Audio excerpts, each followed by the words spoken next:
시편 103편은 다윗이 쓴 시입니다. 그래서 아마 자기 자신을 돌아볼 때 내가 지금 여기까지 올 수 있는 것은 하나님의 은혜였고, 이 하나님의 은혜를 자기 자신뿐만 아니라 이스라엘 공동체나 또 이 땅에 세움받은 또 지음받은 천군 천사나 모든 피조물들이 다 하나님의 이 베푸신 그 인자하심을 맛보는 자들, 그런 자들은 하나님을 늘 송축해야 된다. 그러면서 송축해야 될 그 신뢰들을 쭉 들으면서 고백하고 있습니다. 이 시편 103편을 읽으면서 이런 생각이 듭니다. 다윗의 고백이 우리의 고백이 되고, 다윗의 감사가 우리의 감사가 되고, 또 다윗의 찬양이 우리의 찬양이 되어야 된다는 거죠. 돌아보면 못난 불평이 아니라 돌아보면 주님의 은혜였습니다. 이렇게 고백하는 우리 모두가 될 수 있기를 주의 이름으로 축복합니다. 먼저 첫 번째로 우리가 볼 수 있는 게, 돌아보면서 주의 은혜를 송축하는 자가 되어야 되는데, 1절 22절 같이 읽어볼까요? 내 영혼아 여호와를 송축하라. 내 속에 있는 것들아 다 그의 거룩한 이름을 송축하라.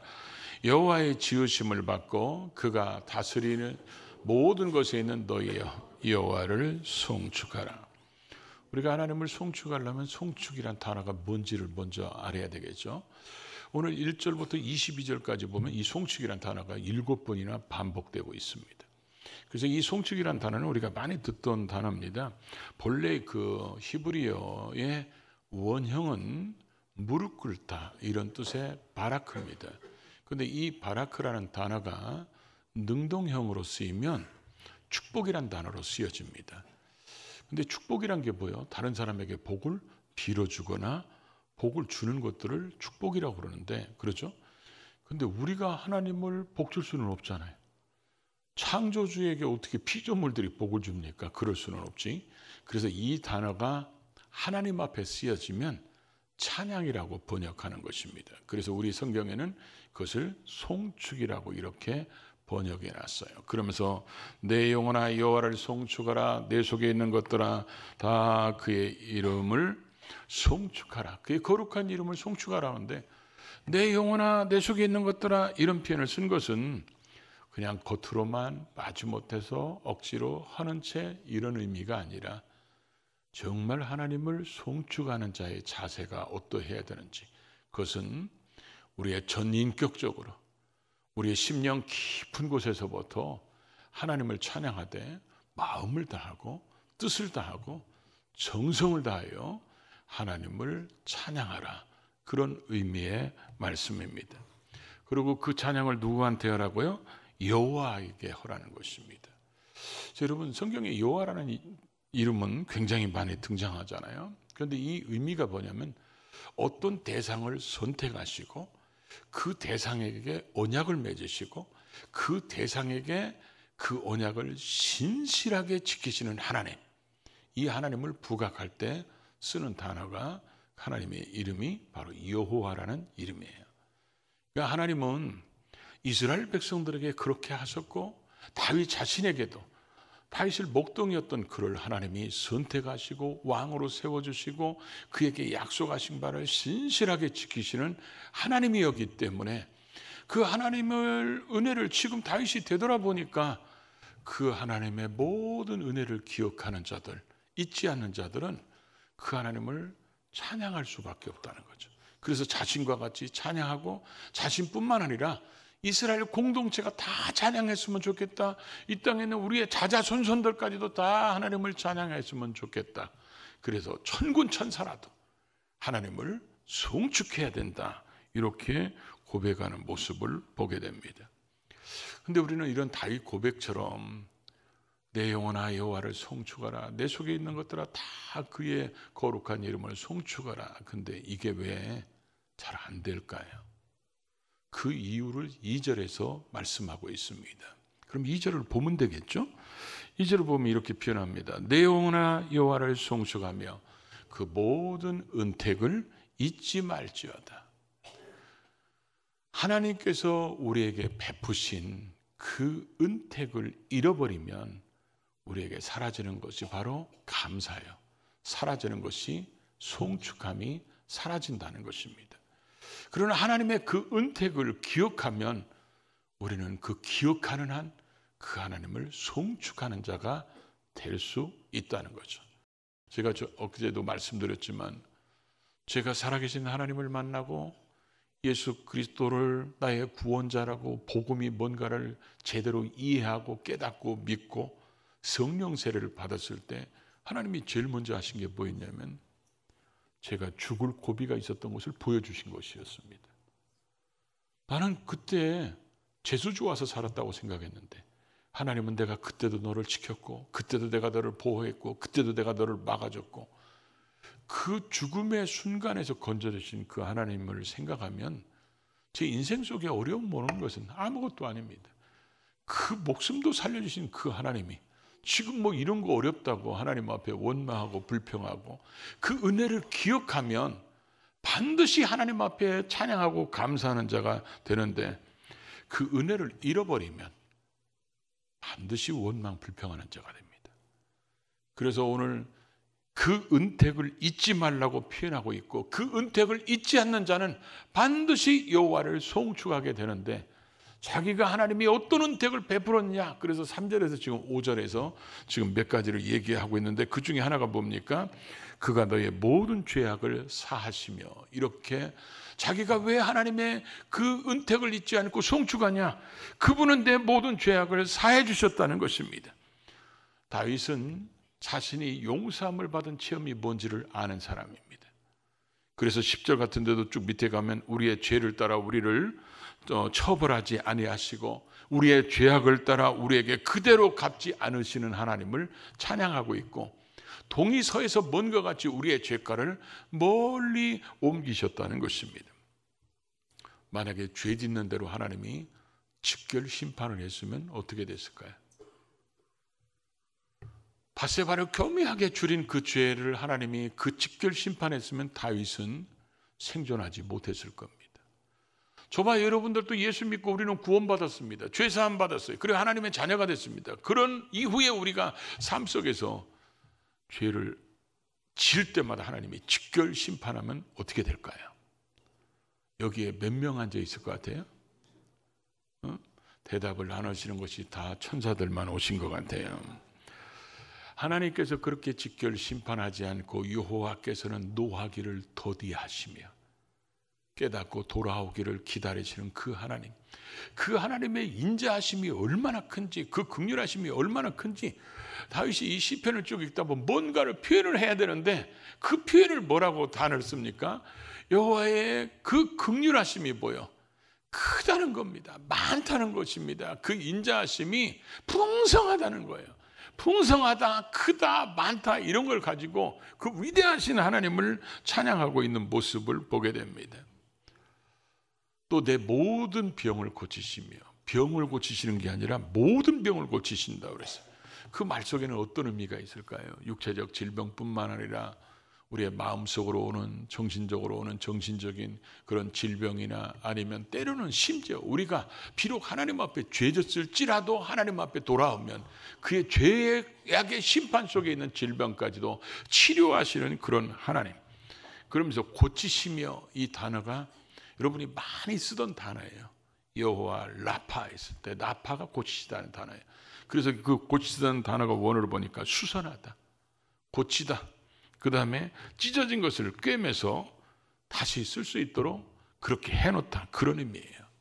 그래서 우리가 망가진 것을 하나님은 회복시키시는 하나님이라는 거예요. 그래서 지금도 하나님을 찾으면 우리가 하나님 앞에 마음이 상하거나 또 영혼이 아프거나 또 우리 육신에 질병이 있으면 우리를 치료하시는 하나님, 하나님이 자신을 소개하면서 그랬거든요. 나는 너희를 치료하는 여호와임이니라. 그러니까 그 하나님을 찾으시기 바랍니다. 그 하나님을 부르시기 바랍니다. 그 하나님을 믿으시기 바랍니다. 예수님이 사복음서에 얼마나 병자들을 많이 고쳤어요. 그런 예수님이 히브리서에 보면 뭐라고 표현합니까? 예수 그리스도는 어제나 오늘이나 영원토록 뭐요? 동일하신 하나님. 그분이 오늘도 동일하게 역사하시는 거예요. 그분은 자꾸 의지하는 자들에게 지금도 동일하게 역사하셔서 살아계신 하나님, 치료하시는 라파의 하나님이신 것을 보여주고 계시기 때문에 다윗은 그런 병을 고침받는 걸 경험했기 때문에 내 모든 죄악도 사하실 뿐만 아니라 내 모든 병을 고치신다, 이렇게 고백하고 있다는 거예요. 그러면서 4절에 또 뭐라고 고백합니까? 내 생명을 파멸해서 속량하시고. 이 파멸이라는 원어를 쭉 찾아보면 의미가 뭐냐면 깊은 구덩이, 이런 뜻인데 의미가 죽음을 의미하는 거예요. 내 죽음 속에서 나를 속량하셨다. 신약시대에 살고 있는 우리는 금방 예수 그리스도의 십자가를 생각하면 이해가 되잖아요. 그러니까 예수님이 십자가에 그 죽으시고 피 흘리심 때문에 우리는 구원받았습니다. 우리는 죄값을 예수님이 속량해 주셨기 때문에 우리는 그 속량의 대가로 죄에서 사함받고 건짐받아서 하나님의 자녀가 됐습니다. 이런 은혜를 경험한 사람들이 지은 찬송가 보십시오. 우리 찬송가 중에 이런 찬송가 있죠. 웬 말인가, 웬 은혜인가. 이거는 죄사함의 은혜를 맛보지 못한 사람들은 그 고백을 들어도 별로 마음에 감동이 없을 겁니다. 그러나 죄사함의 은혜를 경험한 사람들은 이게 웬 말인가, 이게 웬 은혜인가, 그 마음속에 뜨거운 감동이 솟죠. 바로 그런 은혜를 우리가 누린 사람이라는 거예요. 그러고 나서 4절에 가보니까 또 인자와 긍휼로 간을 씌우시며. 저 인자와 긍휼이란 단어 앞에는 우리가 무릎 꿇어야 됩니다. 감사해야 되고 우리가 찬양해야 됩니다. 하나님이 하나님 되심을 가장 잘 표현한 단어가 인자와 긍휼이라는 단어입니다. 그 인자는 보통 우리가 헤세드라고 표현하는데, 하나님께서 자기 백성을 삼은 자들을 어떤 상황에 있든지 간에 하나님께서 변함없이 사랑해 주시는 것을 표현할 때 이 헤세드, 인자라고 표현하는 거예요. 사람의 사랑은 변해요. 그러다 보니까 그렇게 뜨겁게 사랑했던 사람들이 어느 날 왼수가 됐잖아요. 그렇죠? 그러고 갖고 사랑으로 사는 게 아니라 나중에는 정으로 산다고 얘기하고 그러잖아요. 시침이 뗀다고 아닌 건 아닌 거, 그렇게 되는 건 아니거든요. 긍휼이란 단어는 우리가 많이 듣던 단어죠. 긍휼 하면 뭐가 생각납니까? 이 뜻이 뭐죠? 어쩌면 이렇게 단체로 한 번도 기억을 못 할까요? 이 긍휼이란 원어 자체는 여자의 자궁을 말하는 거예요. 근데 성경에서 하나님의 사랑을 뭘로 표현해야 되는데 우리 죄인들이 하나님의 사랑을 잘 알지 못하니까 인간 세상 속에서 가장 위대한 사랑은 모성애거든요. 그러니까 이 모성애를 통해서 하나님이 자신의 그 사랑을 표현하기 위해서 쓴 단어가 긍휼이란 단어예요. 여자의 자궁 속에 아이가 생깁니다. 그럼 그 자궁은 아이를 보호합니다. 아이에게 필요한 영양분을 공급합니다. 아이를 지킵니다. 그러다가 태어나면 제대로 된 엄마는 그 아이를 위해서 자기의 목숨을 내줄 정도로 사랑합니다. 이게 하나님께서 바로 그런 사랑으로 우리를 보호하시는데, 인자와 긍휼로 뭐 하신다고요? 관을 씌우시며. 관을 씌우면 그럼 우리는 대부분 머리에 면류관을 쓰거나 왕관을 쓰거나 이렇게 생각하는데, 이 단어가 또 다른 데서는 뭐라고 써있냐면 그 단어의 의미가 뭐냐면 주의를 애워싸다, 감싸다, 그런 얘기예요. 그러니까 하나님께서 저와 여러분을 갖다가 인자와 긍휼로 감싸고 계시다는 거예요. 하나님이 예수 그리스도의 피값으로 구원한 우리를 보실 때마다 인자와 긍휼로 덮어 씌우고 우리를 볼 때마다 막 기쁨이 샘솟고 감격이 샘솟고 사랑이 샘솟는 그런 모습, 그게 바로 저와 여러분의 모습이에요. 그것을 다윗이 깨달았다는 거예요. 그래서 하나님이 인자와 긍휼로 관을 씌우시며 그렇게 표현하고 있죠. 그러고 나서 이제 또 5절에 가서 뭐라고 합니까? 좋은 것으로 내 소원을 만족하게 하시며. 여러분이 제일 좋은 게 뭘까요? 사람들은 아무리 있어도 만족하지 못하는 사람이 있어요. 아무리 가져도 만족하지 못하는 사람이 있고. 그래서 이 본문을 여러 가지 해석으로 하는데, 하나님께서 우리의 부족함과 필요함을 아시는 하나님이 우리의 그 필요함과 부족함을 채워주실 때 그때 우리에게 생기는 것이 만족함이거든요. 사람이 누가 행복하냐? 만족함을 누리는 자가 행복해요. 근데 하나님께서 만족함을 드린다는 거예요. 저거를 킹제임스 버전 같은 경우는 3절에 내 병을 고치시며 그거와 연결해서 하나님께서 내 입에 좋은 딱 맞는 음식을 주셔서 회복시킨 것처럼 이렇게 번역해 놨어요. 그러니까 하나님이 우리의 필요를 너무 잘 알기 때문에 우리를 필요를 채워주심으로 하나님은 우리로 하여금 만족하게 하시고 내 청춘을 또 뭐같이요? 독수리같이 새롭게 하시는 듯. 독수리가 하늘의 왕자잖아. 하늘의 왕자가 1년마다 털거리예요. 털거리함에도 불구하고 여전히 독수리의 위엄 이런 걸 가지고 살아갈 수 있도록 만들어 주시는 것처럼 하나님의 백성들이 이 광야 같은 세상, 사막 같은 세상에서 하나님의 자녀들이 살아가는 그 순간에도 하나님이 힘 주시고 능력 주셔서 이기게 하심으로 누가 보더라도 하나님의 자녀로서 당당하게 살아갈 수 있도록 하나님이 그 힘을 공급하시기 때문에 너희들을 독수리같이 새롭게 하신다고 이와 같이 표현하고 있다는 거죠. 그래서 이런 모든 것들이 하나님의 은혜입니다. 이것이 하나님의 은택입니다. 이렇게 기억하는 사람은 여호와를 송축하게 된다는 거예요. 그러나 그것을 잃어버리는 순간 감사가 사라지고 찬양이 사라져버리고 그러고 난 다음에 솟아나는 게 있어요. 그게 뭐냐? 원망, 불평이 솟아나게 된다는 것입니다.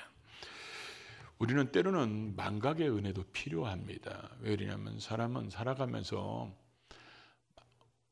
자기가 원치 않은 상처 같은 걸 받을 수 있어요. 이 상처를 잃어버리려 하지만 살아갈 수가 없어요. 또 우리가 가까운 사람을 먼저 잃어버리면요, 그 상처는 빠져나간 자리는 너무 큽니다.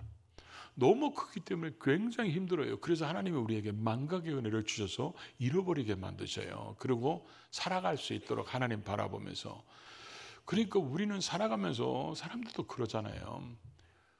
우리가 은혜는 어디다 새기라고 그래요? 돌에 새기고 왼수는 뭐요? 물에 새기라고 그러는데 거꾸로 새겨요. 그러죠? 하나님의 은혜는 가슴에 새겨서 잊지 않고 그 하나님을 송축해야 되는데 은혜는 까먹고 하나님이 안 들어준 것만 모아가지고 원망 불평을 그냥 달새면서 하는 사람들이 돼서는 안 된다는 거죠. 하나님의 모든 은혜와 은택을 잊지 말아야 우리는 여호와를 송축하는 자가 될 수 있다는 거예요. 그러면서 오늘 또 하나 저는 이 말씀을 보면서 어떤 생각이 드냐면 7절 17절을 같이 읽어볼까요? 그의 행위를 모세에게 그의 행사를 이스라엘 자손에게 알리셨도다. 여호와의 인자하심은 자기를 경외하는 자에게 영원부터 영원까지 이르며 그의 의는 자손의 자손에게 이르니니 곧 그 언약을 지키고 그의 법도를 기억하며 행하는 자에게로다. 하나님께서 이 다윗 자신도 그렇지만 다윗을 통해서 하나님의 마음을 전하는데 하나님이 그 모든 행사를 모세에게 알렸다는 거예요. 그래서 하나님께서 어떻게 다양하게 일하시는지 모세에게 알게 하고 그러고 나서 이스라엘 백성들이 그 행사를 오늘 뭐라고 그랬죠? 그 행사를 이스라엘 자손에게 알렸다는 거예요. 하나님께서 이스라엘 백성들을 위해서 무엇을 행했는지 그 자손들에게 다 알게 하셨다는 거예요. 이 알게 했다는 말이 그냥 어떤 지식으로 배우거나 그냥 등록으로 들어서 아는 그런 게 아니고 하나님과의 친밀한 관계 속에서 그의 생생한 일하심을 봤다는 거예요. 이스라엘 백성들이 여러분 보십시오. 출애굽하기 전에 10가지 재앙, 그리고 출애굽할 때 뭐요? 홍해를 하나님이 다 갈르시고 마른 땅으로 만들어준 그 땅을 건널 때 그들이 그거 꿈꾼 겁니까? 환상을 본 거예요? 아니잖아요. 생생하게 체험을 했잖아요. 그런 것처럼 하나님께서 그렇게 하셨다는 거예요. 그러면서 여호와의 인자하심이 누구에게 오느냐? 그것은 여호와를 경외하는 자. 여호와를 경외하는 자가 누구냐? 그의 언약을 기억하고 그의 언약을 그대로 행하는 자. 이게 여호와를 경외하는 자고 여호와를 경외하는 자에게 하나님이 그 인자하심을 베푸는데 언제까지 베푸느냐? 영원에서 영원까지, 자손에서 자손에까지 계속 베푸신다는 거예요. 이게 신명기에 가보면 뭐라고 표현합니까? 천대까지 그의 인애를 베푸신다고 이렇게 하나님이 말씀하고 있는데 그 얘기는 곧 이런 얘기입니다. 왜 하나님이 이스라엘 자손에게 알리셨을까요? 모세는 왜 이걸 자기 혼자 독백으로 그냥 알고 있다가 고백했다가 그냥 성경으로 기록되지 않게 할 수 있는데 왜 이런 걸 고백했을까요? 내가 하나님의 은택을 누리는 자야. 내 자손들도 그 은택을 누렸으면 좋겠어. 내가 여호와를 송축하는 것처럼 내 자손들도, 이스라엘 백성들 모두도 이 땅의 모든 피조물들이 다 여호와를 송축하기 원하기 때문에 지금 이렇게 시편을 고백하는 거잖아요. 그러니까 우리도 하나님 앞에서 지금 이스라엘 백성들이 죄악에서 하나님이 구원해 주시는데 그때만 구원하냐? 내 죄악에서 사해 주는 그분은 지금도 예수를 믿는 자들에게 죄악에서 사해 주시고, 그때만 치료하셨느냐? 지금도 예수를 믿는 자들에게 치료의 하나님으로 나타나시고, 회복하시는 하나님으로 나타나시고, 능력을 베푸시는 하나님으로 나타나시기 때문에 그 하나님을 자기가 그 은택을 맛보고 송축한 것처럼 우리의 자자손손들도 그렇게 송축했으면 좋겠다, 이런 고백을 지금 하는 것입니다. 그래서 여러분, 부모는 자식에게 뭐든지 다 주고 싶어 합니다. 자녀에게 어렵다면 돈도 줄 수도 있고, 집도 사줄 수도 있고, 차도 사줄 수도 있고, 다 그렇잖아요. 나중에는 다 죽으면서 유산까지도 다 주잖아요, 자식들에게. 그런 우리들이 이 다윗의 고백을 보면서 어떤 생각이 드냐면, 하나님이 내게 어떤 일을 행하셨는가, 이걸 자식들에게 우리는 가르쳐주고 있냐는 거예요. 신앙의 유산으로. 내가 주를 위해서 뭘 했는지 자식들에게 보여주고 있느냐는 거예요. 그래서 다윗은 그런 의도를 지금 하나님의 마음을 알아서 이렇게 고백하고 있거든요. 만약에 제가 어느 날 아들을 데리고 어디를 가는데 어떤 분이 마치 하나님을 만난 것처럼, 막 죽었다가 돌아온 사람을 만난 것처럼 막 껴안고 환영하고 막 그럽니다. 그러니까 자식이 그걸 보고 둘이 가면서 이렇게 얘기합니다. 아빠, 저 사람 누구야? 아빠가 전도한 사람이야. 그럼 이 얘는 어떻게 생각할 거예요? 아버지가 전도한 사람 때문에 한 사람의 인생이 저렇게 달라졌나 보다. 아빠가 기도하면서 헌신하면서 세운 예배당이야. 선교사님들이 와서 보고할 때 우리 교회가 헌금해서 보낸 선교사님이야. 뭔가 그리스도를 위해서 흔적을 남긴 모습들을 자녀들에게 보여주는 것은 어떨까요? 요즘에는 제가 아버지 된 것 같은 느낌을 더 많이 갖습니다. 왜냐하면 저희 아들놈이 지금 신학대학원 다니잖아요. 항상 전화하면 엄마한테만 합니다. 근데 요즘에는 저한테 전화를 합니다. 왜 그럴까요? 필요하니까. 우리 어렸을 때 아이들 태어나면 어떻게든지 머리 찔까봐, 넘어질까봐 막 조심조심 하면서 애들을 돌봐주잖아요. 근데 이것들이 좀 크면 뭐라고 그럽니까? 지들이 스스로 큰 줄 알아요. 그리고 엄마 아버지는 뭐만 하면 되냐? 조폐공사만 되면 돼. 그러면 지들은 다 스스로 커서 한 줄 알죠. 근데 요즘에는요, 여기 이제 레포트 같은 거 쓰려고 그러니까 요 방향성이 어떻게 가는 게 맞는 건지, 그리고 막 책 같은 거 읽고 조사를 해서 레포트를 쓰면서 나중에 물어봐요. 내가 이렇게 썼는데 이게 성경적으로도 맞고 교수가 의도하는 바로 썼을까? 이렇게 물어봐요. 그러면 제가 거기서 이제 또 가르쳐 주죠. 그때 제가 뭐 된 것 같아요. 신앙을 가르쳐 주는 것 같고 전수하는 것 같고 막 그러면서 요즘엔 그런 걸 느끼면서, 야, 전에는 아버지가 설교할 때 그냥 쓰면 설교 나오는 줄 알았지. 지가 막상 해보니까 이게 그게 아니거든요. 그러니까 이게 공부할 게 너무 많은 걸 이제 깨닫기 시작해가지고 이제 공부하니까 요즘에 참 아버지 같다는 생각이 많이 듭니다. 우리는 우리의 자손들이 그러잖아요. 우리의 자손들이 다 하나님의 은택을 기억하면서 여호와를 송축하는 자가 되도록 우리는 기도해야 됩니다. 하나님, 우리의 자녀들이 혈통적인 자식만 될 뿐만 아니라 이들이 하나님의 자녀가 돼서 같은 하나님을 아버지라고 부르면서, 여러분 생각해봐요. 우리의 자식들이 혈통적으로는 내 자식인데 예수를 안 믿어봐. 그러죠? 그러니까 우리는 반드시 우리의 자녀들이 혈통적으로 자녀지만 영적으로도 우리의 자녀들이 하나님의 자녀가 되게 해서 우리가 하나님을 그 은택을 기억하면서 찬양하고 송축하는 것처럼 우리의 자녀들이 그 하나님의 은택을 기억하면서 송축하는 꿈을 꾸고 기도해야 돼요. 그렇게 되도록 힘써야 됩니다. 성경을 읽다 보니까요, 하나님의 은혜를 기억하는 그 심령, 하나님의 은혜를 기억하는 가정, 하나님의 은혜를 기억하는 그 나라는 망한 적이 없습니다. 우리도 반드시 그거 기억해서 우리 자신과 우리 가문과 또 우리의 자자손손이 하나님 앞에 영원히 그 은택을 누리는 자들 될 수 있기를 꿈꾸며 기도하며 그렇게 실천하는 우리 모두가 될 수 있기를 주의 이름으로 축복합니다.